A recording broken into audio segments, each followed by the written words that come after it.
Ebandeli ya semaine la mobisika nyonso bozwili baku ya kolanda Mag FM ya mokula lelo yango ebandi mbote na bino.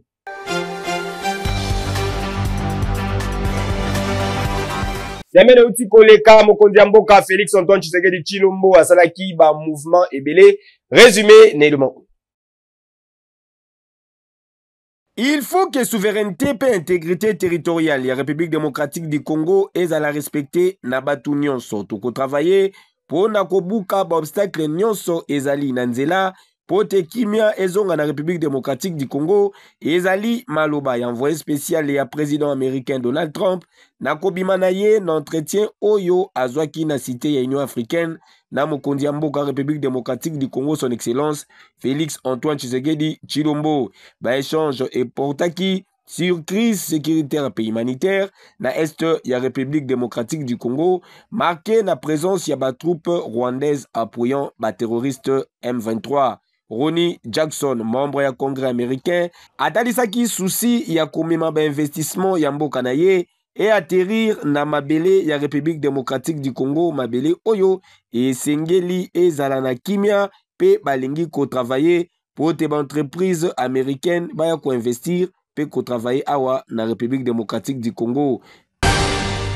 Plan stratégique, climat des affaires pour la transformation culturelle et économie, réalité très prochaine dans la République démocratique du Congo. Chef de l'État, son excellence Félix Antoine Tshisekedi Tshilombo a présidé qui au cours de la semaine eleki na cité ya Union africaine, réunion moko ya haut niveau ya élaboration, ya plan stratégique au esengeli ezala levier pour faciliter notamment création ya entreprise, pour réformer système fiscal et administratif ya mboka na biso République démocratique du Congo pe ko valoriser made in DRC pour stimuler production locale. Na discours na ye, président de la République a relevé ki ba défi et sikawapi climat des affaires ezali confronté na mboka na biso République démocratique du Congo, en l'occurrence ya lourdeur administratif, insécurité juridique et judiciaire, complicité fiscale et parafiscale, ba déficit ya ba infrastructure pe accès limité na ba financement. Mokonzi ya mboka asalaki appel na ba partie prenante nyonso ba mutualiser ba effort na bango pour na réussite ya projet plan stratégique climat des affaires o ezali attendi na ba 7 mois ezali koya. Président de la République, son excellence Félix Antoine Tshisekedi Tshilombo Fachi Beton a effectué qui visite de travail moko ya quelques heures na Windhoek na invitation ya présidente Eli ya Namibie Netumbo Nandi na capitale namibienne. Mokonzi ya mboka azwaki part na cérémonie d'investiture ya homologue na ye première femme présidente ya Namibie pene ya ba dirigeant africain ebele précisément ya Afrique australe événement oyo et coïncidaki pe lisusu na 35e anniversaire ya indépendance ya République ya Namibie.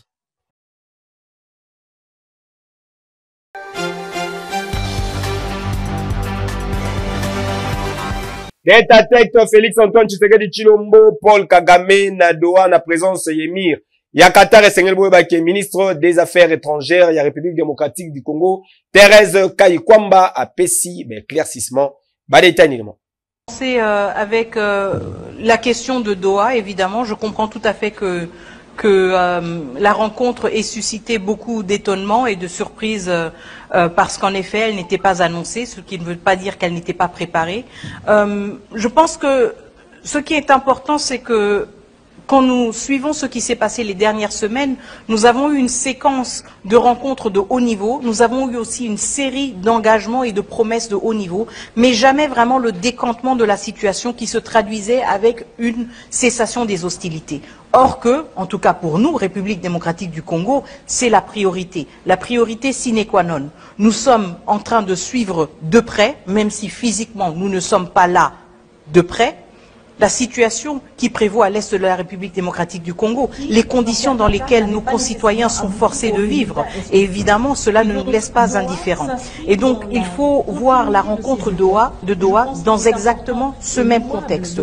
Une séquence d'efforts de haut niveau, une séquence de déclarations de haut niveau qui, dans certains cas, n'avait pas nécessairement abouti aux résultats escomptés. Et donc, Doha s'inscrit dans continuité de ces efforts. Et je pense qu'il est important et louable de la part de la République, de voir que de la part de la République démocratique du Congo, en particulier de la part du président de la République, que cet engagement pour la paix continue et que nous ne tournons pas le dos à une initiative quelconque qui pourrait nous aider à faire décanter la situation. Et c'est dans ce contexte-là que la rencontre de Doha s'est inscrite, mais comme vous le voyez aussi dans le communiqué, en plein appui et dans une logique justement d'appui et de complémentarité aux autres efforts qui sont déjà menés, qui sont en cours et qui ont l'appui de l'Union africaine et même du Conseil de sécurité. Donc il ne faut pas le voir comme quelque chose de singulaire, ou de singulier plutôt, et de séparer, si vous voulez, à cette dynamique de la quête continue vers une résolution du conflit et surtout vers une cessation d'abord des hostilités pour pouvoir se pencher sur les autres questions. Votre deuxième question par rapport au...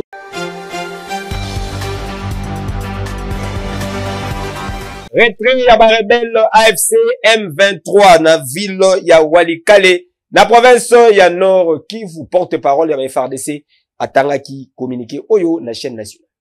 Les forces armées de la République démocratique du Congo, FARDC, prennent acte de la décision annoncée ce jour par l'Alliance Fleuve Congo et les mouvements du 23 mars, communément appelé M23, de se retirer de la localité de Walikale dans la province du Nord Kivu en exécution de la déclaration conjointe entre l'État du Qatar, la République démocratique du Congo et la République du Rwanda du 18 mars 2025 en présence de son Altesse l'émir du Qatar, Sheikh Tamim bin Hamad Al Thani, son Excellence, le président de la République démocratique du Congo, le président Félix Antoine Tshisekedi Tshilombo et son Excellence, le président de la République du Rwanda, le président Paul Kagame. Les forces armées de la République démocratique du Congo vont observer avec vigilance le retrait des forces hostiles de Walikale jusqu'à l'est de la ville de la cité de Kibati. Les FARDC vont s'abstenir de mener toute action offensive contre les forces ennemies tout en enjoignant les forces d'autodéfense congolaises à en faire autant afin d'encourager la désescalade et la poursuite des processus de Luanda et de Nairobi et privilégier les discussions de paix et l'aboutissement des discussions récemment entamées à Doha au Qatar et à Washington d'ici aux États-Unis d'Amérique dans l'intérêt de la paix. À ce stade, les forces armées de la République démocratique du Congo, tout en restant mobilisées, se réserve le droit d'intervenir à l'observance de tout mouvement hostile qui s'avérerait être de nature à compromettre la pause des combats ainsi qu'à menacer la sécurité des populations et de leurs biens, tout comme l'intégrité du territoire de notre pays. Fait à Kinshasa le 22 mars 2025.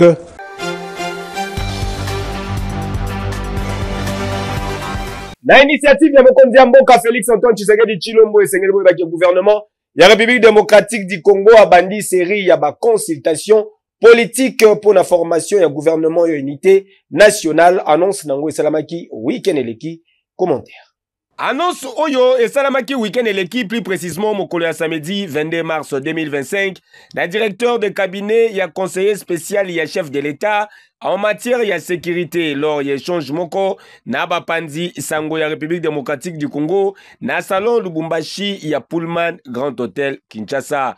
Professeur Espoir Massa Manki, na kombo ya professeur Désiré Cachemire et Béronte Kolongele, chargé à la consultation politique désigné na Mokondi ya Mboka, son excellence Félix Antoine Tshisekedi Tshilombo, atalisaki ke début ya ba consultation politique, oyo e bongisami po na mokolo ya lundi 24 mars 2025. Le 22 février 2025,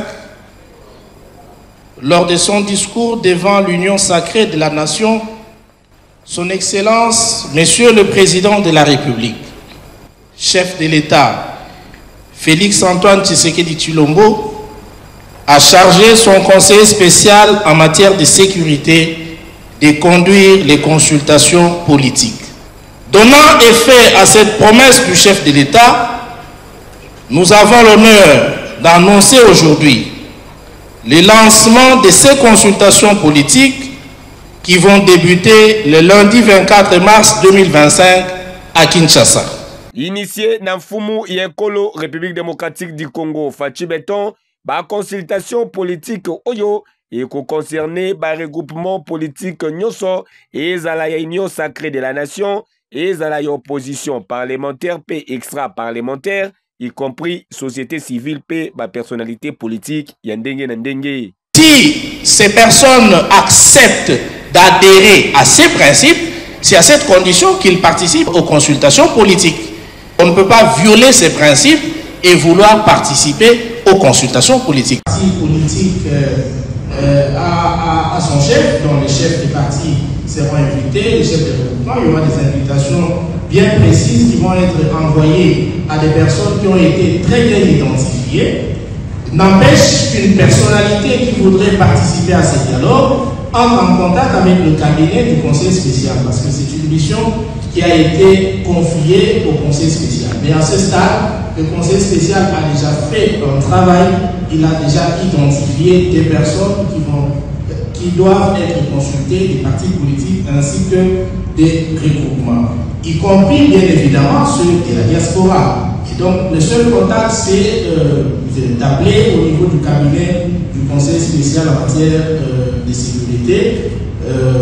Les enregistrements vont se faire et les chefs, plutôt les conseils spéciaux vont statuer sur des demandes qui vont être faites au cas où il s'agit de personnes qui rentrent dans la vision des consultations, parce qu'on a énuméré les différents principes qui font les futures consultations qui vont commencer ce lundi. Merci. La durée. Merci beaucoup. Combien de temps? Oui, pour la durée, c'est en tout cas, ça ne va pas dépasser 2 semaines. Comme annoncé na président de la République, son excellence Félix Antoine Tshisekedi Tshilombo Fachi Beton Mukwantombolo d'Afrique, ba consultation oyo ezali ko consister tout d'abord na kozwa ba vie ya ba Congolais nyonso pour na ko trouver ba voie de sortie na crise sécuritaire oyo ezali na mboka kasi pe pour na ko aboutir na formation ya gouvernement ya union nationale. Yo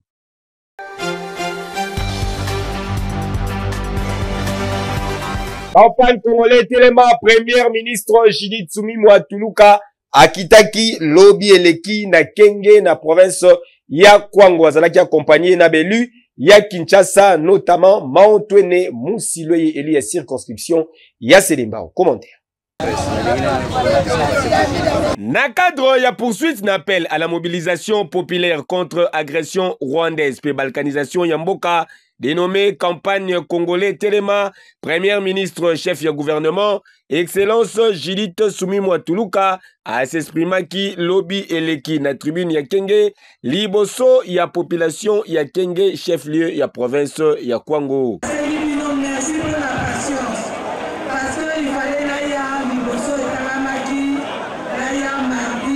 Na partie sud-ouest ya République démocratique du Congo, Premier ministre azalaki accompagné na délégation ya belu ya Kinshasa. Tomonaki précisément honorable Maotwene Musilwe élu ya circonscription ya Selembao, Soso ya Mboka, matembele ya simanda kundenge bana Selembao balingaka kobenga ye oyo atikalaki simate pona koloba non na agression pe division ya mboka na biso, non na tribalisme, corruption, désordre pe ba forme nyonso ya violence. Sur itinérance, il y a Premier ministre, Madame Judith Tuluka, après qu'il quitte, les deux ans à Kwango, pour continuer la sensibilisation, Oyo, Tobengi Congolais Téléma.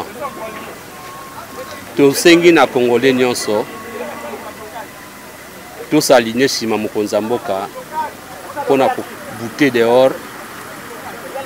Nyonso bazokanisa qui a été ni moko ya RDC et ko kine vers bango biso banso to yebi ke Rwanda na ba complice na ye occidentaux bazo utiliser M23 pour que ba imposer biso guerre biso to lobi boye to sengi na biso nyonso to sanga lokola mutu moko parce que balobaka l'union fait la force. Ensemble, c'est possible de longa guerre. Ensemble, c'est possible Congo et joie valeur nango à cause de la minerai na biso bazo bundisa biso.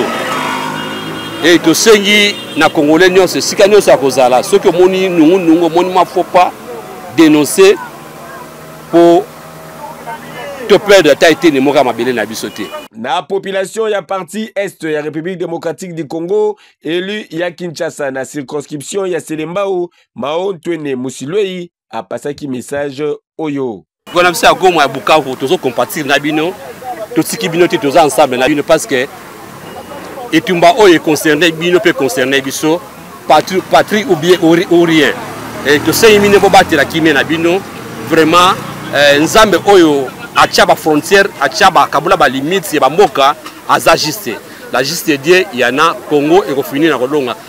Le Congo est indivisible. Ensemble neto Kolonga. Na même occasion élu ya Kinshasa na circonscription ya Selembao, Mao Ntwene Musilwei a lancé qui appelle na ba volontaire ba jeune nyonso ba s'enrôler massivement en armée pour na ko défendre patrie, mabele ba koko batikela biso mabele bakoko bapesa cadeau na bana République démocratique du Congo. Keyo.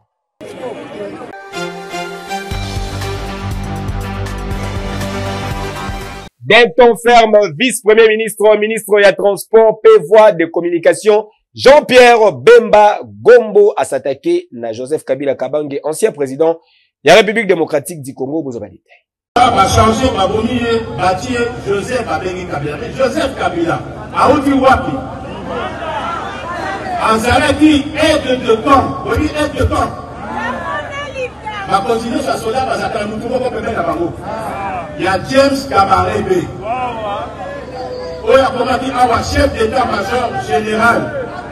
Vous l'en avez? Oui, mais l'histoire n'a pas de la mission. Il va dire qu'à propos Sabino. Sikoyo, dans Babomi, Laurent Désiré Kabila, débatté au Mabéni après c'est au à Joseph Kabila.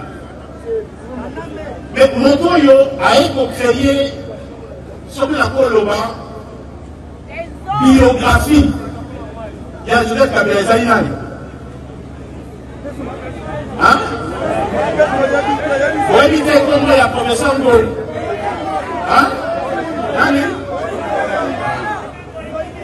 Yende aki koloba keno azali mwana ya epe abotami wapi ye professeur Ngolidi a créé deux mois de surtout que baiko kumaye parce que alobaki vérité papa beke so mesana boteke ne sikoyo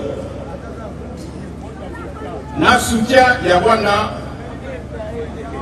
le potaki bolangaki histoire na ngai kana yoki ke bangwande baye ko diriger mboka et na lobby atana nyonso na zanango oyo tata na atikeli ngai na oyo ngai moko na zanango na koko tika te ba congolais ako makoumbu ya bangwande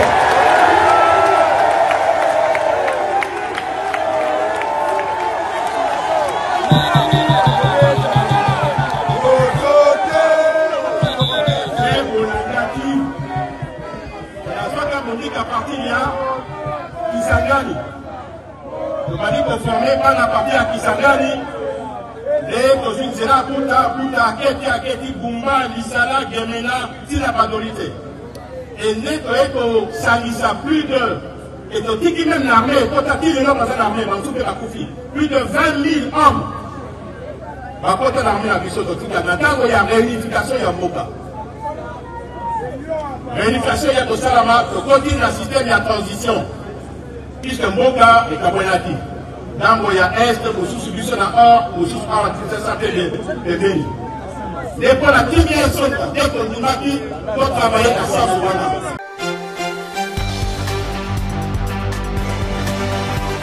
Depuis hospitalisation le 14 février et l'équipe Pape François Azalaki apparition naye lobby l'équipe à détail nélement. Le pape François qui apparaît maintenant. Après 38 jours, il y a besoin Pape François abimaki l'hôpital lobby l'équipe plus précisément mon collègue dimanche 23 mars 2025.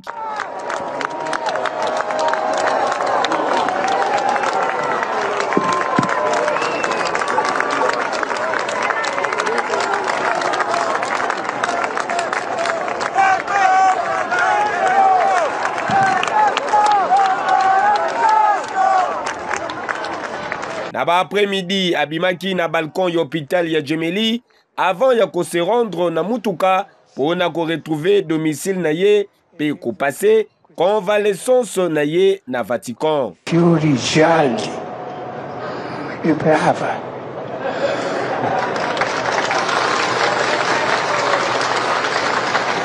Merci à tous, a dit le pape François, et je vois cette dame avec les fleurs jaunes. Merci à elle.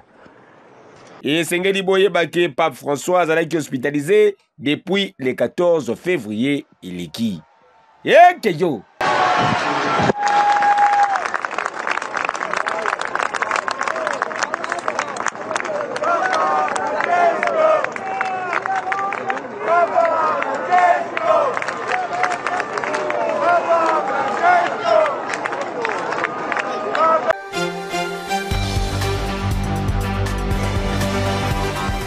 Fest dali bongo application moko ya kafu oyo Afriland Fest Bank CD apesi na ba client na yi.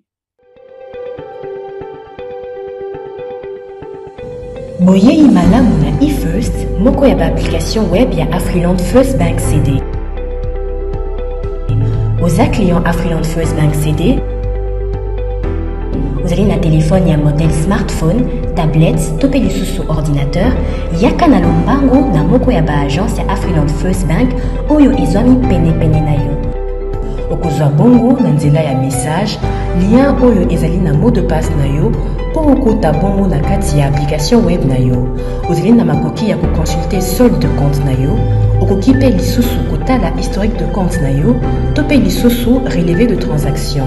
Okoki kosala ba virement compte à compte, ba virement interbancaire, topé lisusu ba mise à disposition. Et soki wana te, ozali pe na makoki ya koyeba état ya ba engagement na yo, topé lisusu état ya crédit na yo, ya kosala demande ya chéquier na yo, pe makambo ebele. Na eFirst, gestion ya compte bancaire na yo ezwami na maboko na yo. Afriland First Bank, the pact with success.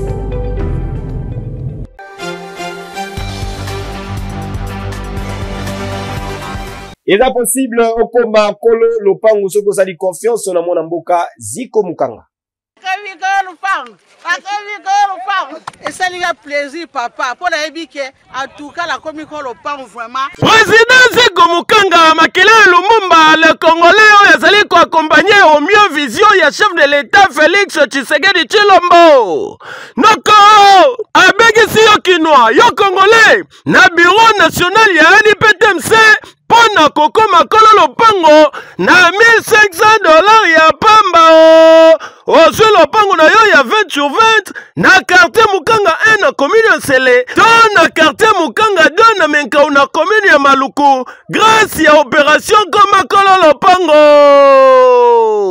Sur place okokuta badebo ya ciment, badebo ya babarre de fer, badebo ya mabaya ezala pe ba forage ya minene ba groupe électrogène nyonso ezali wana sur place mpona kosalisa bino botonga bandako na bino noki na facilité. Tala paysage oyo kitoko oyo okozwa yango kaka na quartier Mukanga 2 lokola na Ottawa kuna na Canada.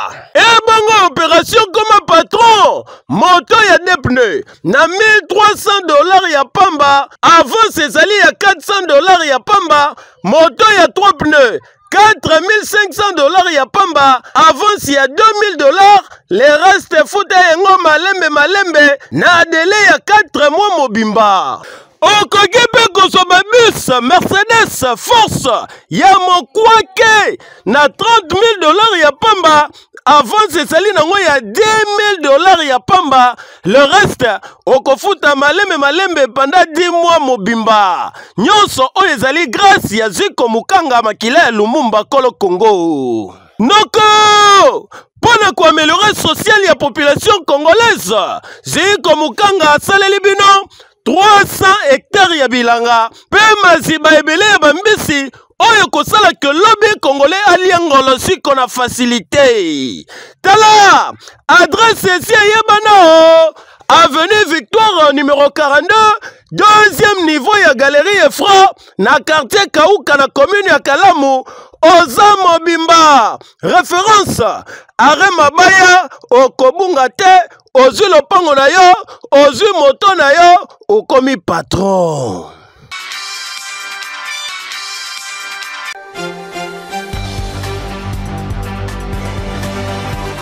Lors il y a match République démocratique du Congo, Soudan du Sud et Sengeli Boye qui est la police. Asalaki Moussala Moko, remarquable sous l'impulsion. Il y a général Blaise Kilimbalimba, commandant, il y a ville, province, il y a Kinshasa. Commentaire.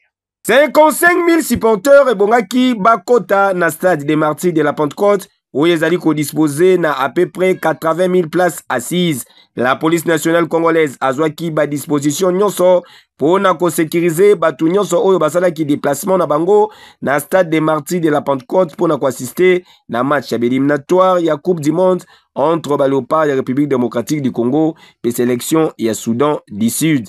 Avant match comptant pour la 5e journée, il y a éliminatoire, il y a Coupe du Monde 2026, commissaire provincial, il y a la police nationale congolaise en charge de la ville, il y a Kinshasa, le général Blaise Kilimbalimba Mbula, le policier du peuple, à Talisaki, naba policier naye, ba disposition à Kozwa, P à Pesaki Bango, ba instruction sur P net concernant mission na Bango. C'est que Moutoua Koti, le côté en ba entrée. Moutoua Koti, nous assure que Azaka na kilote na ye, na polo na biso ya plein rouge. Ba pantalon ezaka na poste. Oyo azali banda, azomona mutu azokota. Musana ekotala, ozokota ndenge nini. Poche eza kovimba, to mutu na yo ya kovimba, to lati zambala nini eza na kati. To biloko nini andero ya yo mutu ndenge bakela yo. Et Sengeli Boye bakela police nationale congolaise asalaki Moussala Kitoko avec un pacte pédologie. En tout cas, batu nyonso oyo bazalaki na stade des Martyrs de la Pentecôte, ba monaki Moussala oyo la police esalaki pe ba félicitaki bango po ata incident mon côté ezalaki signalé. Mon général Blaise Kilimbalimba, les policiers du peuple commandant ya ville province ya Kinshasa, population et sepeli balobi. Merci mingi eko bakaka bongo. Yeke yo.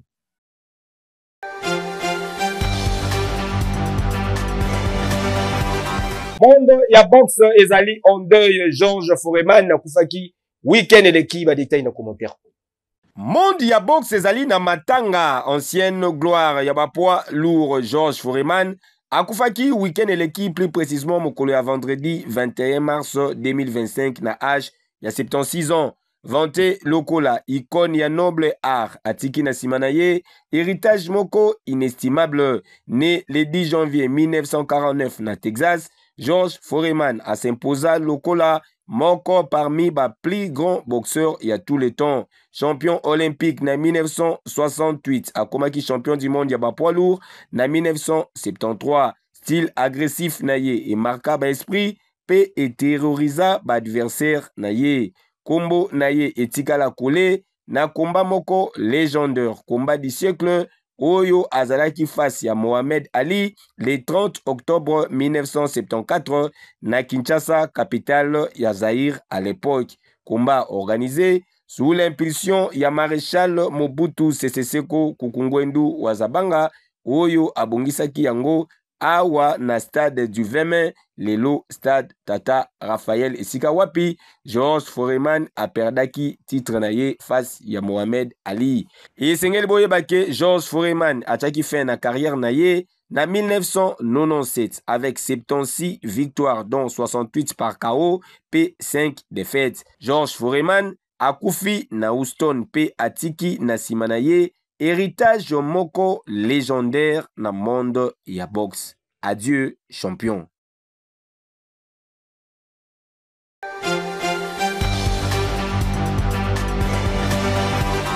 Magasin mokola lelo ekomi na suka, merci pour la confiance en fidélité, bo sepelaki na ba image, bo pesa merci. Na Israël Kimasi wazalaki na sima caméra régie finale esimbamaki na directeur technique Gelor Mouya. Bamata ba kitaba balkon mabele fils Mani Boyka machine na préféré bino.